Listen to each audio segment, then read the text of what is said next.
హైదరాబాద్లో ఇటీవల రామాంతపూర్, బండ్లగూడ తదితర ప్రాంతాల్లో విద్యుత్ షాక్ల కారణంగా ప్రజలు మరణించారు. దీంతో డిప్యూటీ సీఎం భట్టి విక్రమార్క ఆదేశాలతో విద్యుత్ స్తంభాలపై అనుమతి లేని ఇంటర్నెట్, ఇతర కేబుల్స్ను భారీగా అధికారులు తొలగించారు. ఈ చర్యలతో ప్రజలు, ఇంటర్నెట్ ప్రొవైడర్లు తీవ్ర ఇబ్బందులు ఎదుర్కొన్నారు. నగరంలో విద్యుత్ శాఖ వర్సెస్ కేబుల్ ఆపరేటర్లుగా మారింది.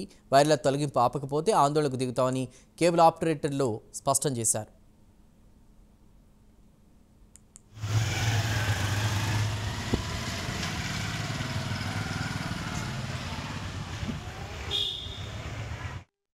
ఈ నేపథ్యంలోనే టీజీఎస్పీడీసీఎల్ సీఎండీతో కేబుల్ ఆపరేటర్ల జేఏసీ నేతలు చర్చలు జరిపారు.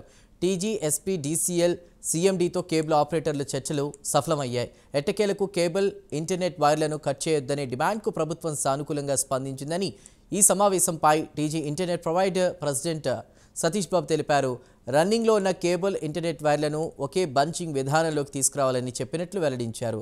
నగర సుందరీకరణకు మేము కూడా అంగీకరిస్తామని TG internet provider president Satish Babu తెలిపారు. అటు ప్రభుత్వ నిర్ణయంతో కేబుల్ ఆపరేటర్లు నిరసనలు సైతం చేశారు. కేబుల్ వైర్లు కట్ చేయొద్దని డిమాండ్ చేశారు.